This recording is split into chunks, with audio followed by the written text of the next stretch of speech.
Kaixo. El crecimiento económico global en el año 2024 ha sido razonablemente sólido, ¿no? A pesar de las expectativas que había de una ralentización importante. Ha estado en torno a niveles del 3%, un poco en la línea del año anterior. Por áreas geográficas, el crecimiento en Estados Unidos ha sido especialmente sólido, ¿no? Sobre todo el consumo, también el sector servicios se ha mostrado muy dinámico, la creación de empleo ha continuado. Frente a esta fortaleza, al final eso ha tenido una repercusión en la inflación, que está costando llevarla al objetivo de la Reserva Federal del 2%, ¿no? Y esperamos que probablemente continúe con dificultades para llegar a ese nivel. En el caso europeo, la economía ha sido mucho más débil que en el caso americano. Tenemos por un lado un núcleo franco-alemán que está con una debilidad significativa, sobre todo por parte de la industria alemana, y una inestabilidad política importante en Francia. Sin embargo, en el sur de Europa, por ejemplo, la economía española se está viendo muy apoyada por el sector servicios y especialmente por el turismo. La inflación en el caso europeo está siendo mucho más moderada que en el caso americano, precisamente por esa mayor debilidad económica, y eso está permitiendo que los tipos de interés en Europa estén bajando paulatinamente por parte del Banco Central Europeo.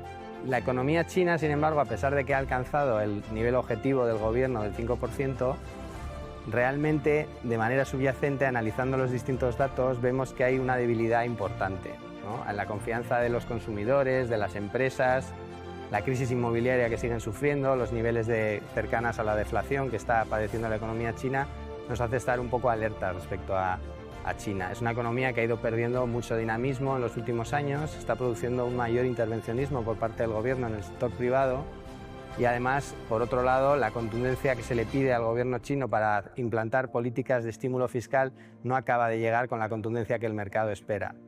En el mercado de divisas ha sido significativa otro año más la revalorización que ha tenido el dólar, precisamente por ese diferencial de crecimiento favorable a Estados Unidos respecto al resto del mundo desarrollado. Además, el hecho de que haya ganado Donald Trump las elecciones hace prever que pueda haber políticas procíclicas que también han apoyado la subida del dólar en la parte final del año 2024.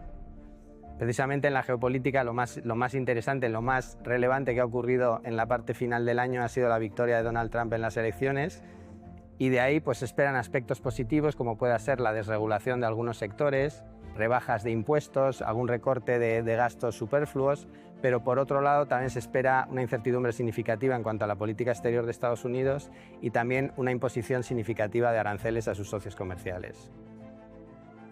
A la espera de Trump, el 2024 ha sido un año positivo para la renta fija, en un ejercicio marcado por tres factores. Por un lado, el recorte de tipos oficiales, por otro lado, el repunte de las TIRES de los bonos del Tesoro y, por último, un estrechamiento generalizado de los spreads diferenciales de crédito. De la confluencia de estos tres factores se explica las rentabilidades de las diferentes áreas del mercado de renta fija. Si empezamos con la liquidez, los índices monetarios han terminado con una rentabilidad cercana al 4%. Esto está estrechamente vinculado a la evolución del tipo oficial a lo largo del año. Empezamos en el 4% y a lo largo del año el Banco Central Europeo ha efectuado recortes de 100 puntos básicos acumulados hasta situarlo en el 3%. En lo que se refiere al índice de deuda, la rentabilidad ha sido significativamente más baja, ha estado por debajo del 2%. Y eso se debe a un repunte de las TIRES de los bonos del Tesoro, especialmente en los plazos a largo, 10 años, más allá de 10 años. Resulta chocante el que en un ejercicio donde se ha producido un recorte tan significativo de los tipos oficiales haya coincidido con un aumento de las TIRES de los bonos, pero esto obedece a diferentes factores.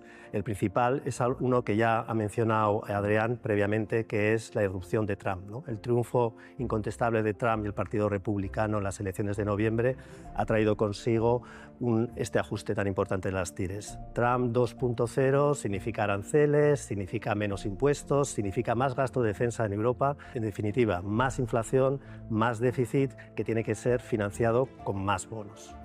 Por último, el crédito sigue siendo la niña bonita de los mercados de renta fija. Los bonos corporativos siguen gozando de una demanda muy importante por parte de los inversores que buscan ese extra de rentabilidad que ofrecen los diferenciales de crédito.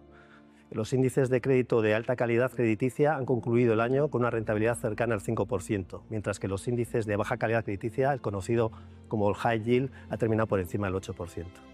Con esto concluyo lo que es el comentario de mercado y nos centramos en lo que es el desempeño de la cartera de renta fija de Lagunaro.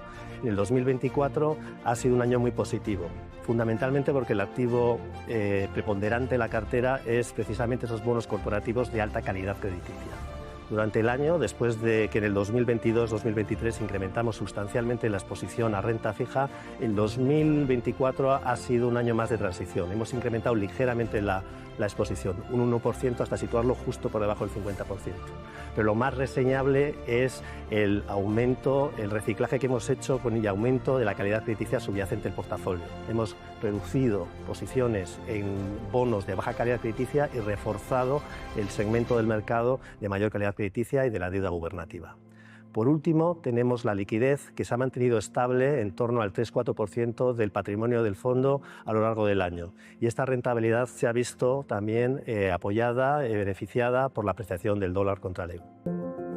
En 2024 las bolsas han tenido un comportamiento muy bueno, especialmente la bolsa estadounidense, con el Standard & Poor's 500 subiendo un 23% y el índice tecnológico Nasdaq casi un 30%. Varios factores han contribuido a este buen comportamiento. El crecimiento económico, como nos ha contado Adrián, en Estados Unidos era muy fuerte. Además, la Reserva Federal iniciaba la etapa de recorte de tipos de interés.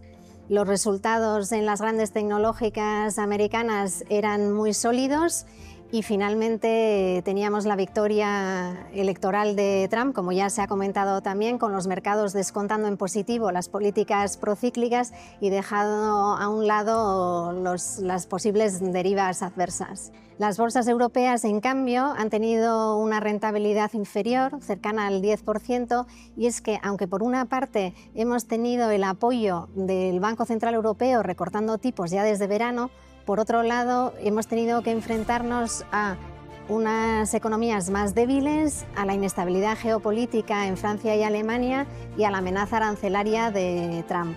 En lo que se refiere a los sectores, en Europa era el sector financiero el que registraba un mejor comportamiento frente a Estados Unidos, donde eran las empresas del ámbito de la inteligencia artificial. Lo que sí han compartido ambas zonas geográficas es el mejor comportamiento de las empresas cíclicas frente a las defensivas y de las grandes capitalizaciones frente a las empresas medianas y pequeñas. Y en los mercados emergentes, quizás destacar China, que ha cerrado el año con una subida del 16% en el índice MSCI, apoyada en que finalmente el gobierno chino anuncia unas medidas de estímulo económico ante la persistente debilidad de la economía china. Y con lo que respecta a nuestra cartera de renta variable, hemos tomado beneficio en algunos fondos de inversión y de esta manera hemos mantenido el peso de la renta variable en torno al 30% del conjunto del patrimonio. Y ya por terminar, en la inversión alternativa, la rentabilidad se ha visto respaldada por el buen comportamiento de los hedge funds o fondos de retorno absoluto, mientras que en los fondos privados la aportación ha sido desigual. Mejor en los fondos de capital privado que invierten en empresas no cotizadas y peor en aquellos fondos que invierten en infraestructuras.